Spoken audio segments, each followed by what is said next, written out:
right. First, I want to welcome everybody back, man. It's been a little bit of time here. It's been a month or month and 2 weeks, whatever it is, man. So if you guys are still checking out these podcasts, I promise to get a lot more dialed in. Now, there's so many things that have been happening right now, not just for me, I'm sure, but for the families and you guys and our nation and all the cool things that are happening, some of the strange things that are happening. And I think it's just about time we just got caught up. We catch up a little bit and see what's going on. Now, me, myself, this marks about 3 months since I've been out on the road doing the motorsports thing. It's been very different because when you do something for 20 years and you are all in on it and you travel, 48 weekends a year, you know all the airports, you know all the states, you got all the rental car places, you're dealing with Delta, you've got it all figured out. It can be a real challenge when all that goes away because within all of that chaos, that was my life, total chaos, things get a little bit more simple, or you would think. Okay, now for those of you who don't know, I'm not out there on the road every weekend with 2X Monster Trucks Live right now. I'm not. I made a career change. I wanted to be home a lot more.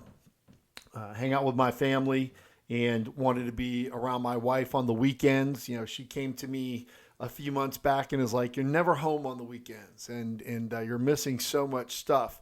And for me, she was right, 100% right. And the good thing is now I get a chance to hang out with my awesome wife. I get to hang out with my daughter who's home and, it's going to be an amazing fall. Getting a chance to watch Parker play in his last season of college football. And, it's just a blur. It really is a blur. 54 years old in the blink of an eye. How the hell do you get here? And where does all that time go? It just withers away. And right now I want to talk a little bit about the new job I have, which is cool. Some of the things that I see and deal with on a day in, day out basis. People I get to hang out with. And what I have got the opportunity to possibly bring to the folks that work with me. I was hired to be the general sales manager of a team. They wanted the team to get bigger. They wanted the team to perform better. They wanted an office to function a little bit better. So I was put in charge of roughly, maybe 6 people, 7 people in an office. And we're up to about 10 people now, and it's going to get bigger. Hopefully we'll get up to about 12 to 13 people. Trying to drive revenue, trying to build a sales force, trying to put together a smooth running operation, which for me is kind of second nature. Being a former college football coach, also I've managed businesses in the past. I love this stuff. And, no longer being a high school or college coach, you lose the ability to connect with people sometimes on a team level. And that's something that I truly missed a lot. You're out on the road doing what you do. You're having fun. You're seeing things. You're experiencing things. And you are part of a team, but it's almost like more of a family. This is, you're in charge. You've got to make things happen. You've been placed in command. You need to take charge and you need to help drive this beast. And that's what we're basically doing where I'm at now. Have the opportunity to put some salespeople out there that are doing fantastic. Most of the team is fairly young. I don't think I have anybody over the age of 40.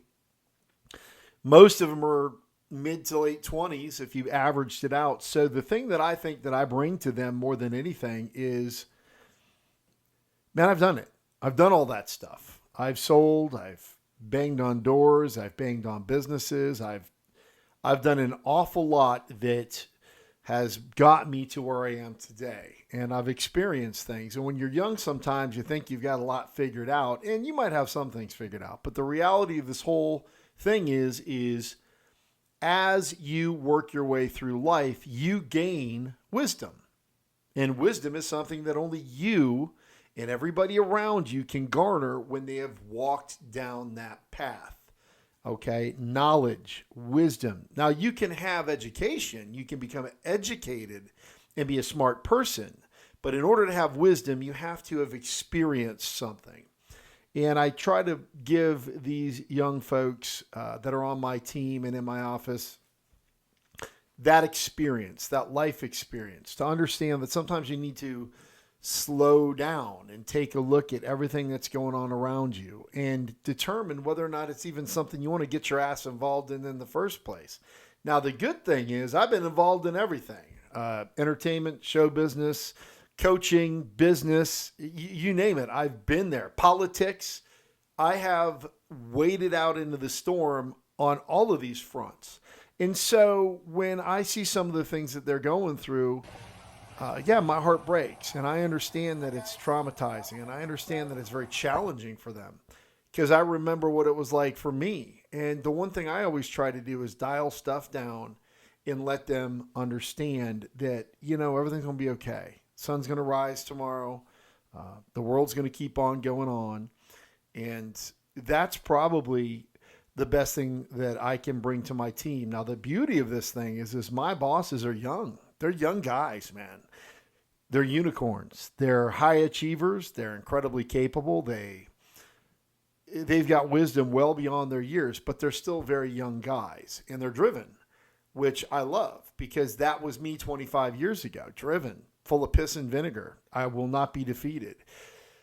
And I think that sometimes when they hear me talk, I come from a different generation. They giggle and they think it's funny, but they get it. They are absolutely the next generation. They're the best of the next generation. They're going to do great things with their lives. But I really hope and pray that in all of our interactions, they also understand that you can slow down and you can take things in and you can enjoy this ride.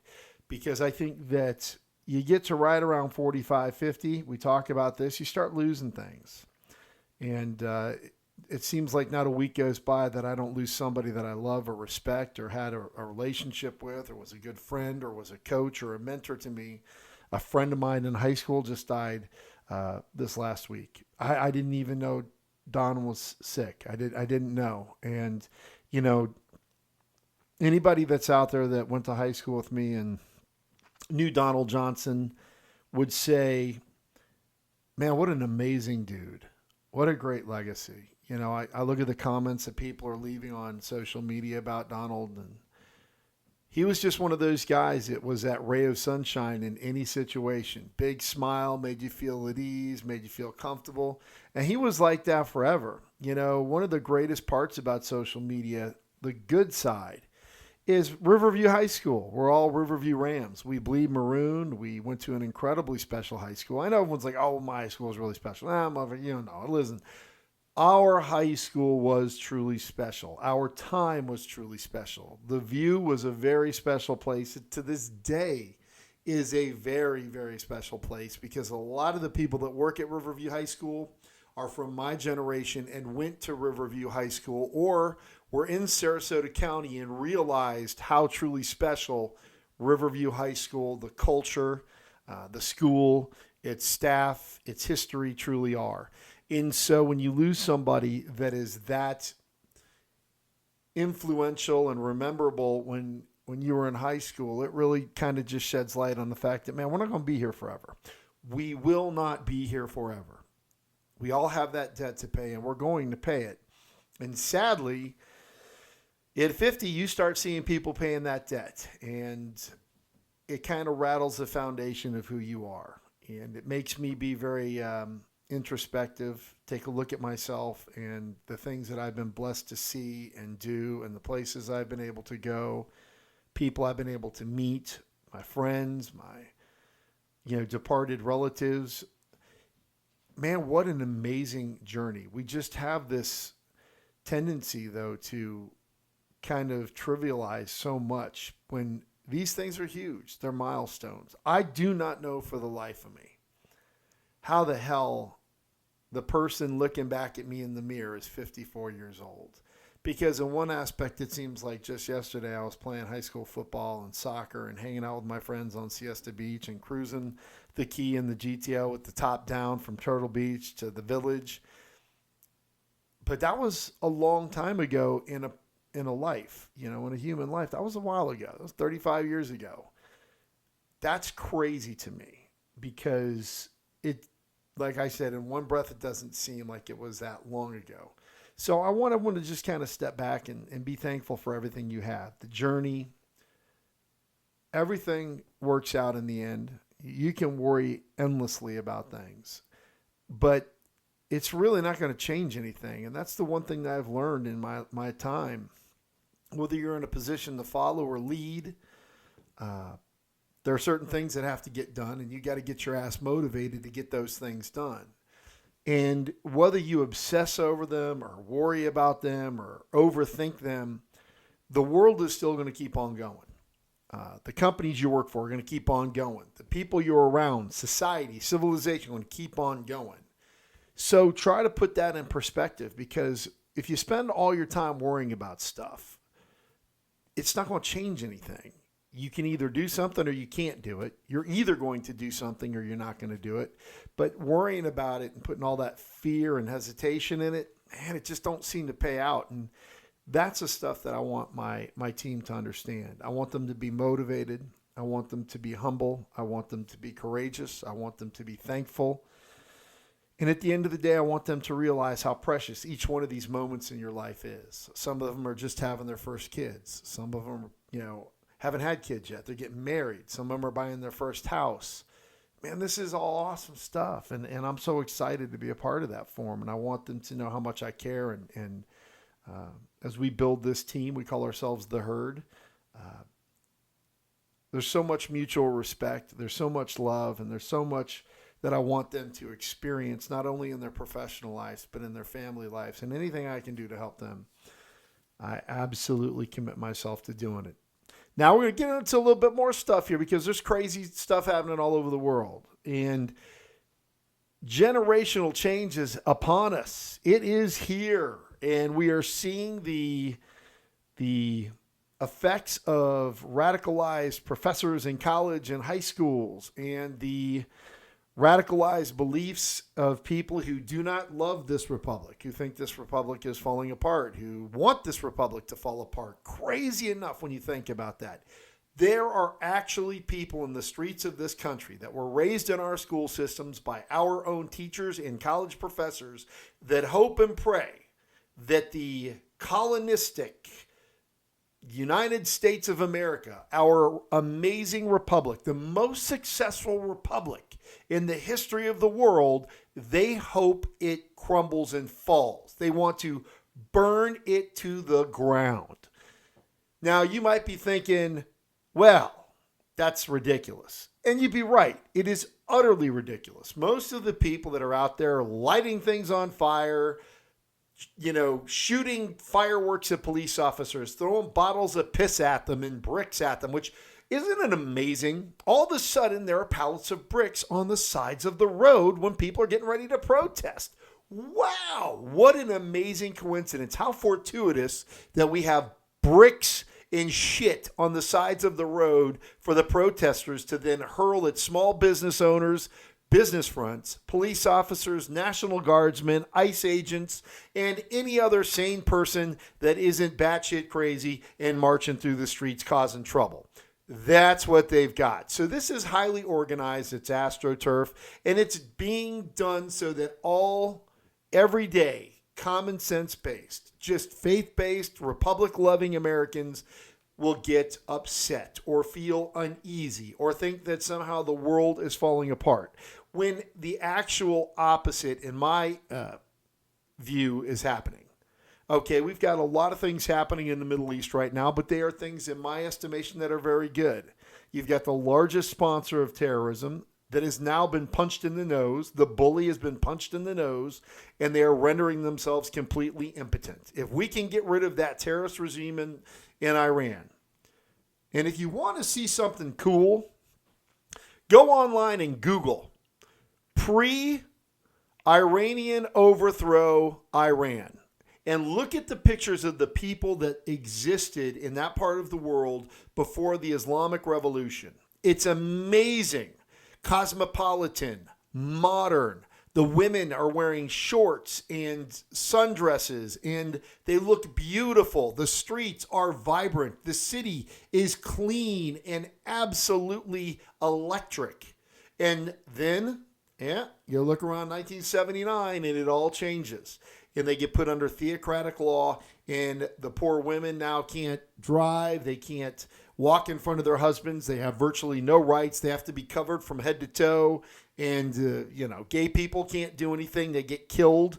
It's absolutely terrible what that type of governance is. But the people here in the United States, for whatever reason, they seem to think that we've got it bad. Now, it's not all of the people. Let's be very honest. Let's say there was 1 million total people that came out last weekend and protested in the streets. Okay, we're a country of about 370 million people.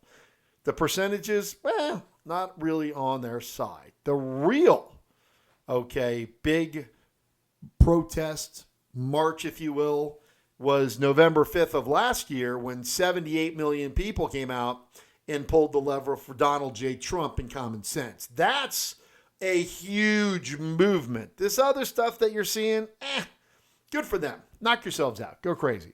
And that's kind of how I feel about it. We've got an entire generation of people that have forgotten what the bravest and greatest generation was, what they fought for, and a lot of the things that they're doing under the auspice of, trying to liberate or complaining about being under a dictator or a king or an oligarchy. Isn't that beautiful? An oligarch. 50% of the people that are out there don't even have a definition of an oligarch, but that's what they want to go with. Now it's no kings. No kings. Man, we've allowed our youth, unfortunately, in many instances, to be corrupted and dumbed down, to not be respectful, and to definitely not see all the promises that are out there. I mean, everybody's got rights. Everybody can go out and chase the American dream. To this day, this is the beacon on the hill, the light on the hill that everybody wants to come to and is fighting to get in. We love that. Just do it orderly and do it legally. If you do that, man, you're in. Come on in. Assimilate. Love this culture. We allow you to have your own culture within the culture. You're free to do as you choose within reason, without going crazy, without hurting anybody, without intimidating anybody. That's it. Safe streets, simple schools teaching reading, writing, and arithmetic, common sense, and you know what? Stop taking so much of my damn money. Doge has been in there. I know that they could do a lot more. I absolutely sense and agree with a lot of Elon's frustrations. But this is a dance that's going to have to go on. We are definitely in a better place now than we were 4 years ago or 3 years ago or a year ago. And it's going to get increasingly better. A little bit of rough times here. It's going to get challenging maybe. But I think at the end of the day, we're all going to be in a much better place. And if we can do this and it works the way it's supposed to work, 4 years from now, I think we're in a great spot. I really, really do. And I hope people don't get crazy and they're like, oh, we just need to change things. Don't fix things that aren't broken. If they're broken, you got to fix them. But if things get humming, don't mess with something that's winning. Don't do it. Outside of that, man, I just wanted to hop on here and get caught up. I wanted to see what you guys were doing. I want you guys to know that I'm still out here. I love you guys immensely. I mean, I think my political ambitions are done. And for some of you, they're going to be like, that's awesome. And I got to be honest with you. I did everything I could. I spent a lot of money, but I met a lot of really great people. And I had an opportunity to literally see and do things that a lot of you, I probably would say, don't do it. I've knocked on thousands of doors, been called all kinds of great names, some of which I laughed at, some of which I shook my head at, some of them I just turn and walk away. I mean, what do? You got to do that. You know what I'm saying? You got to stay positive mental attitude and all that stuff. Going to head out west this summer a couple times. We have a trip planned to the Tetons with my mom. My mom, 90 years old. She's wanting to go to the Tetons. Wants to go to the Tetons. Been dropping hints for 2 years. So we bought her an airline ticket, and in July, we're going to head out to the Tetons. And my mom, at 90 years old, sharp as a tack, feisty as ever, is going to have the opportunity to see the Tetons. She's excited. We're excited. So Peyton, myself, Kelly, and my mom are going to do that. Parker is out west. He is part of the Department of Natural Resources in the great state of, I believe it's Utah. Moab. He's out Dead Horse Point Park. He's working. That's his internship. And he'll be out there for another month and a half, 2 months. And then he's got college football. He's got to ramp it up. One more season with the Spartans. That's right. University of Dubuque Spartans going to be kicking off. And I will absolutely offer my services to the University of Dubuque to be the game day announcer if they want to step that program up, because it could use a little love, and we can absolutely make that happen. I hope that everybody out there in that monster life is loving it. I hope they're living at large. I hope that you appreciate the road and all of the amazing fans that are out there. And I think my next podcast that I'm going to do is about where I think the monster truck industry is as a whole, because I've been there for 20 years. I've seen a lot of changes. Were they good changes? I don't know, man. A lot of that's up to you guys. It's up to the ticket sales. It's up to a lot of things outside myself. But hey, this is the United States, and I can have an opinion on what's going on in that industry. So maybe we'll do that. Man, I hope you guys are blessed. I hope you're well. You like, subscribe, and share. This is a place where we can all come together and bitch and complain and lift each other up. And the website is www.navitsky.us. All the information that you need is on there about the latest drops on the podcasts. And, of course, we're on social media. Into the Storm with Ken Navitsky on Facebook. And please go to YouTube. Go to YouTube and like us. Subscribe. Follow. And we're trying to get up there a little bit. And, man, I love the fact that, yeah, I'd love to have 1 million viewers. Sure, why not? But if I only get what I get and it makes a difference in somebody's life, that works too, man. I don't do this for a living. I do this because I've met a lot of amazing people, and they've all said to me in the past that you want to get back out there and spread the love. At the state level, they're still spending our money like crazy, fighting. The national level, I think things are getting a little bit better. And at the home level, which is the most important level of all, I think things are great. And, we'll see where this great road takes us. Man, I love you guys. I respect you more than you'll ever know. My son also wants to do a podcast with me, so I'll probably do a podcast with Parker. He thinks that he'll get a whole bunch of views because he's Parker. We'll see. Love you guys. God bless. Take care. Into the Storm with Ken Navitsky. Like, subscribe, share. See you soon.